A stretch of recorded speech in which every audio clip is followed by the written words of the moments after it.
Hi, everyone. This is John from Avalara. I appreciate you joining us today. Today, we will talk about a little bit about Avalara, and we'll talk about the problem that Avalara helps companies solve, the tax compliance challenge. Then we'll touch on compliance automation, specifically in e-commerce, even more specifically about 3 recent game changers that impact a company's sales tax obligations. And then what can you do about it? How can you get your ducks in a row in regards to these 3 big recent game changers? So let's get started. A little bit about Avalara. We provide compliance automation for global commerce. You've likely used Avalara today and weren't aware of it. Have you purchased anything lately? Take a look at your receipt. Or if you purchased online, check out your shopping cart. Look for the tax that you paid. The tax rate likely came from Avalara's technology. Our products include, first, AvaTax. That's our workhorse product. It's up in the cloud, as are all our products, and it determines the correct tax rate, like I was just mentioning. Then we have a returns service. By returns, I mean automatically filing the tax returns to state and local governments for companies.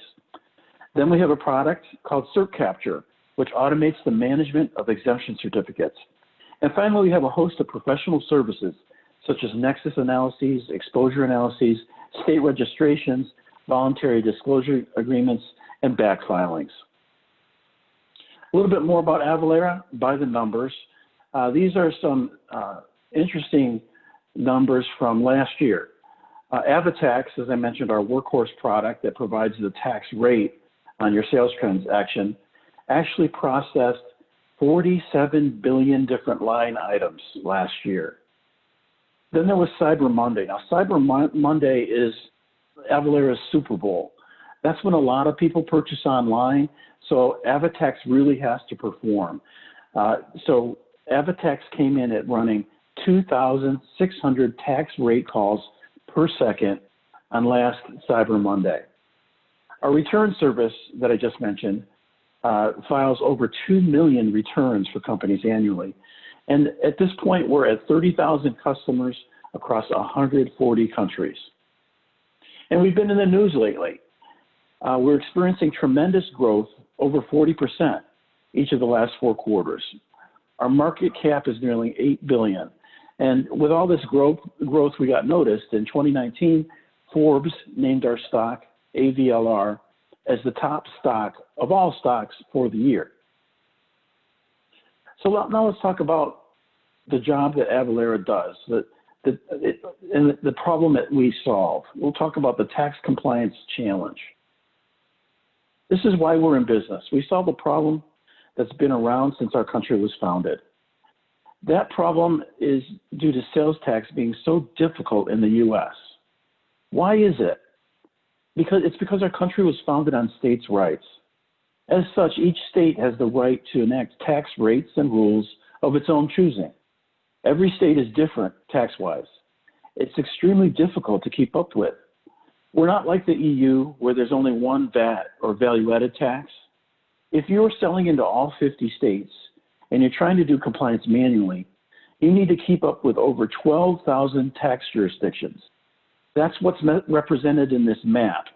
Now, to me, this map looks like a jigsaw puzzle that you might have on the family dining table that would take the family about a week to put together. Well, it does look like that, but what it actually represents is over 12,000 tax jurisdictions across the country. Now, within those jurisdictions, there are 35,000 different tax rates. At any one time, 20% of those rates are changing. And then there's taxability. Some products and services are taxable in some states, not taxable in others. Then there are over 30 million exemptions for products or services, along with 750,000 exemptions for buyers or sellers for this reason or that. The complexity of trying to keep up with all this manually is mind-boggling. I don't know how accounting departments do it. It takes up a lot of time. According to a recent Wakefield research study, handling compliance manually takes 460 hours for the typical SMB. Now consider that tax compliance brings no value to the company. It brings in no revenue. What company has 460 hours to waste? Couldn't that valuable accounting staff time be repurposed to projects more beneficial to the company?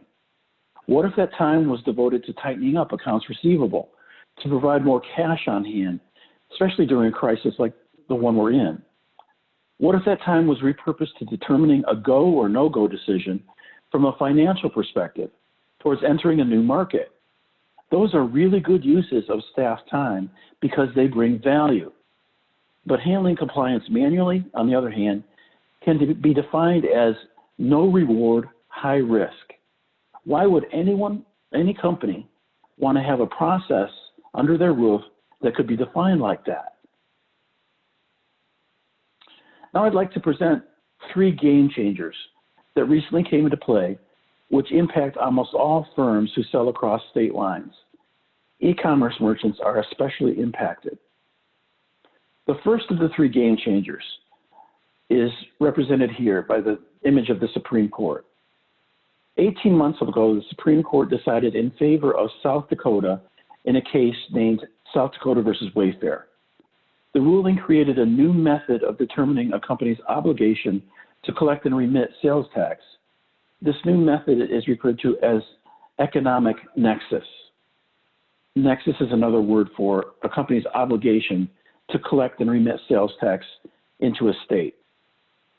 The ruling left the door open for states to adopt new tax rules based on annual revenue and sales from out-of-state sellers. Talk about a real game changer.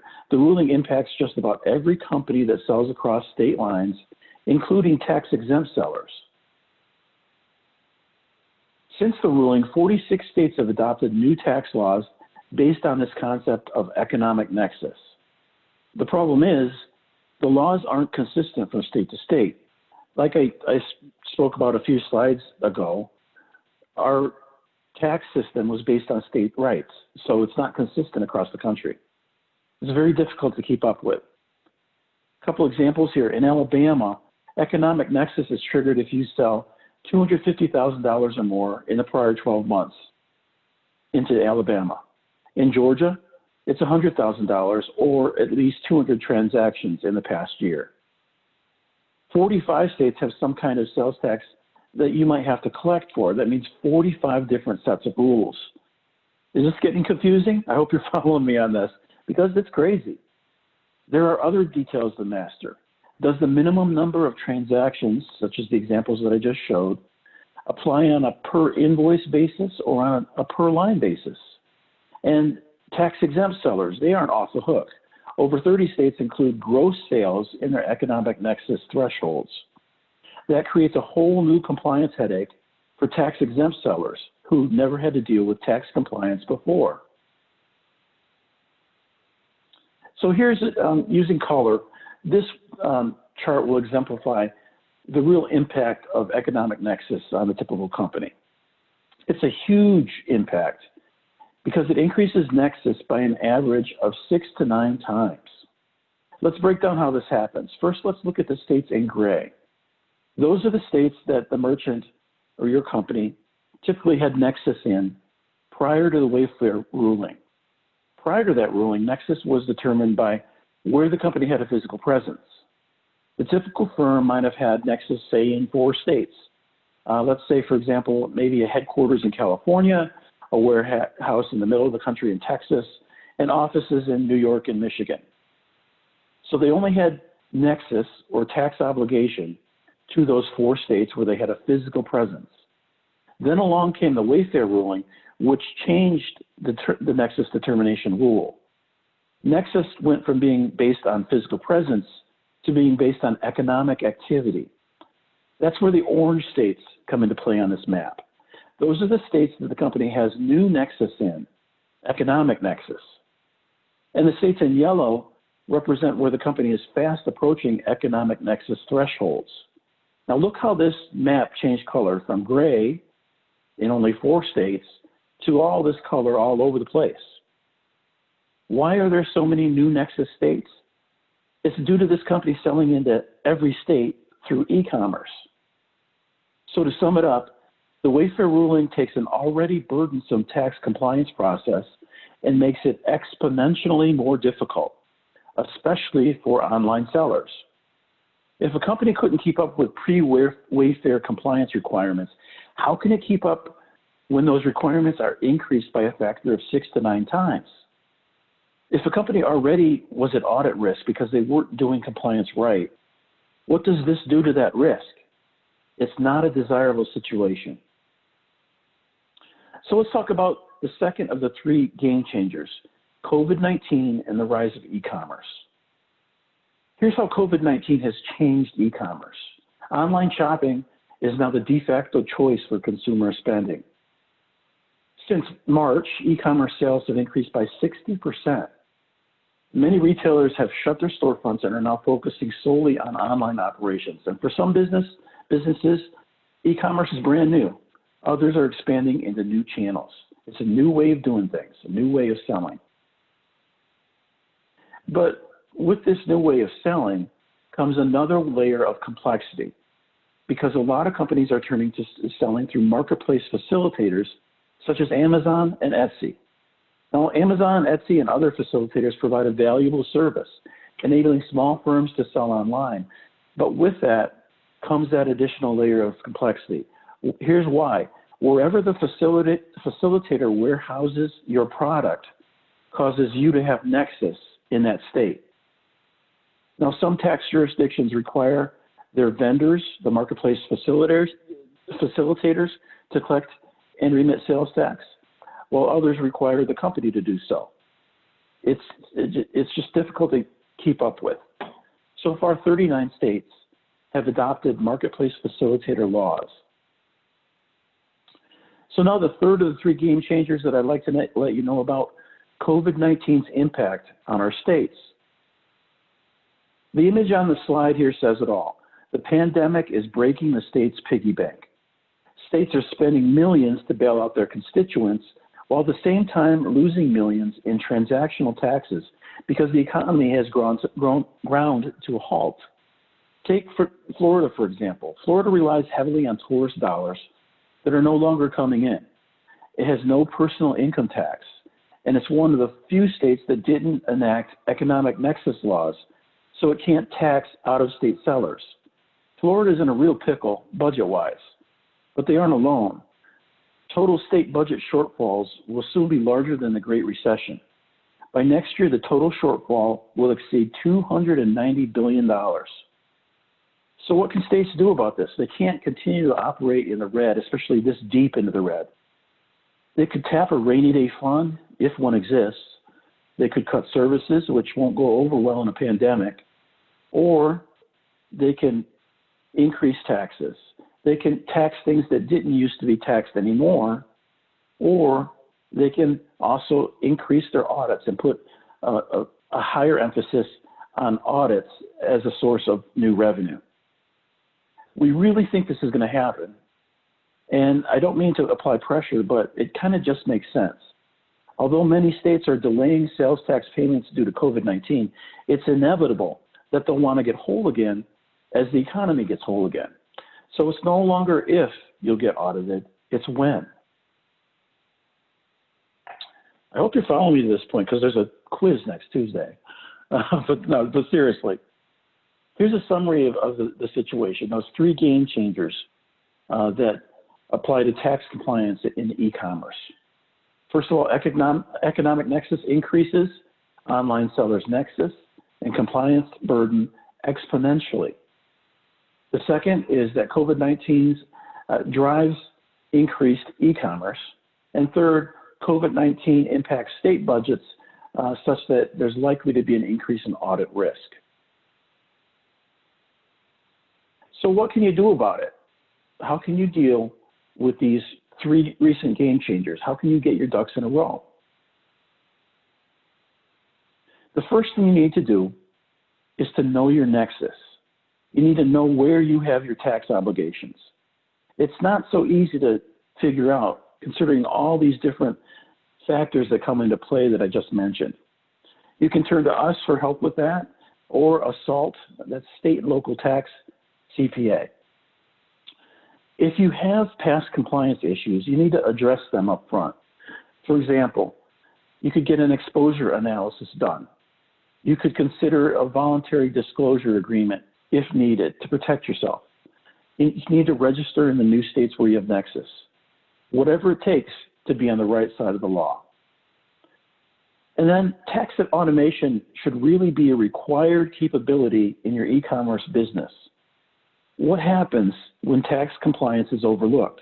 It's not pretty. The typical company that goes through an audit ends up spending six figures, about $113,000 before it gets done, the auditors leave the premise.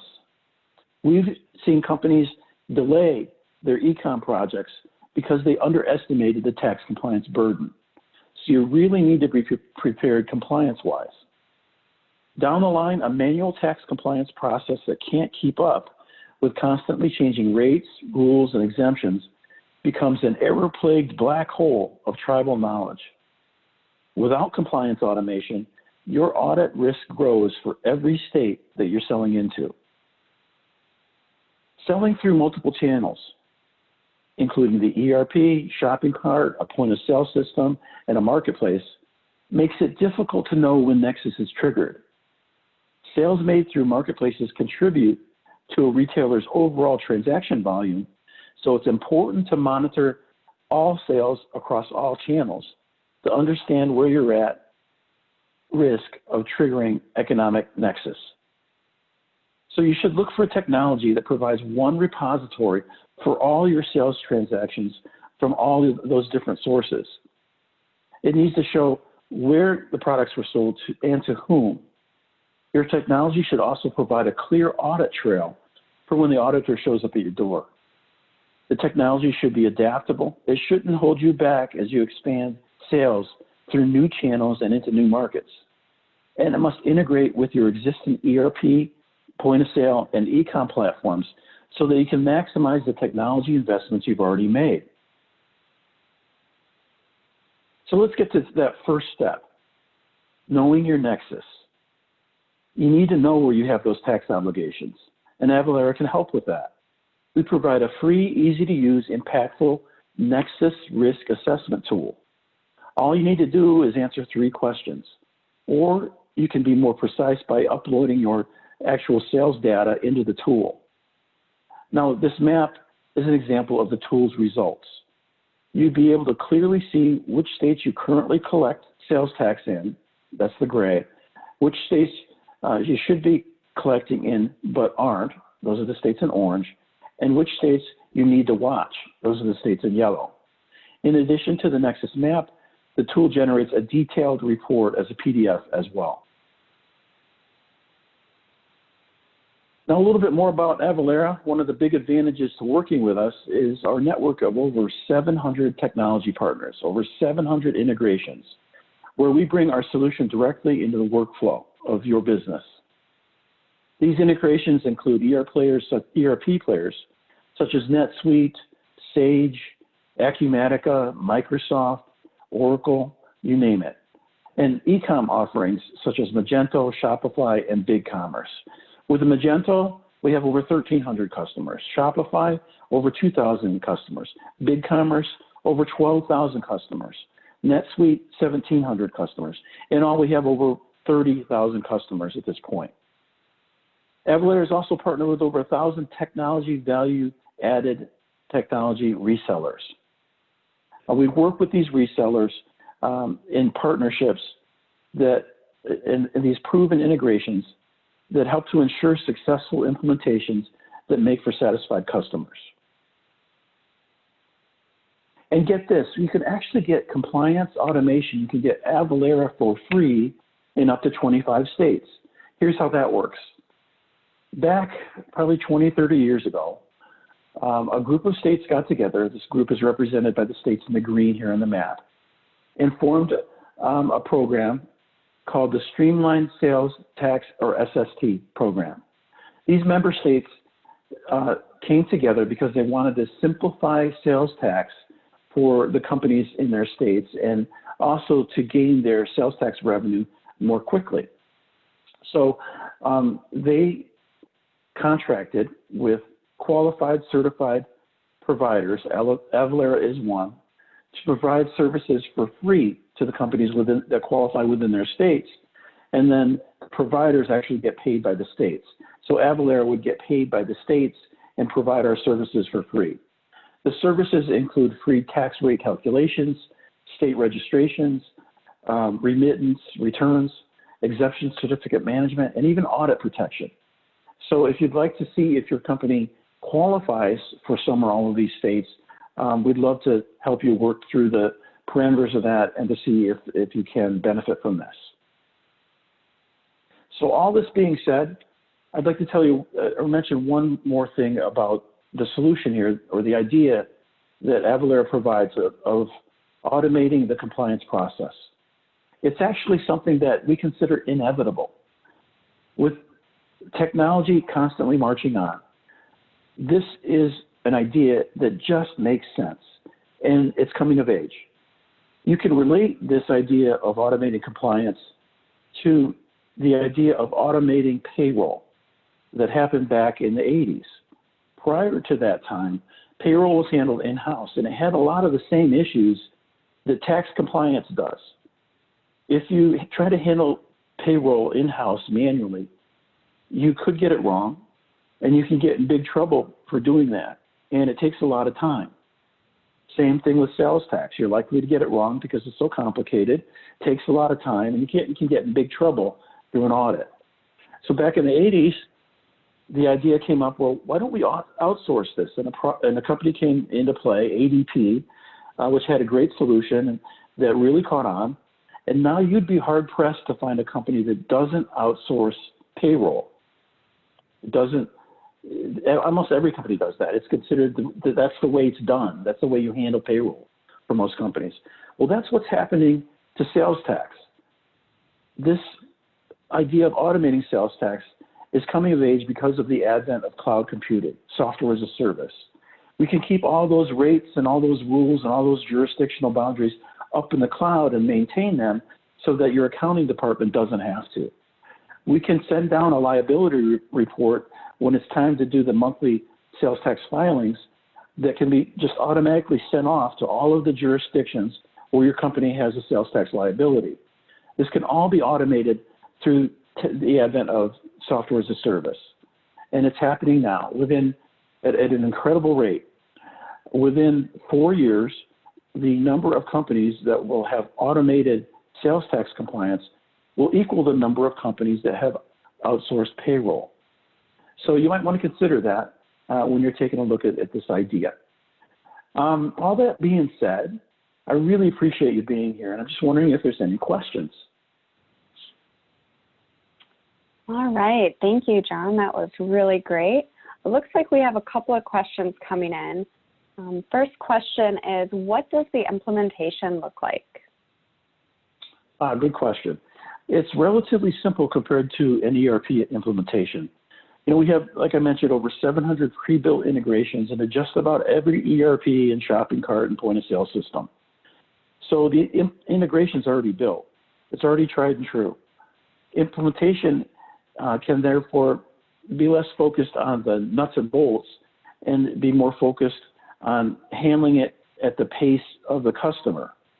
So implementation can be handled in whatever makes sense for the customer, whether it would want to be done after hours, over the course of a few days or a week, over a weekend, or if you want to carve out some time on a few working days, whatever makes sense for the company.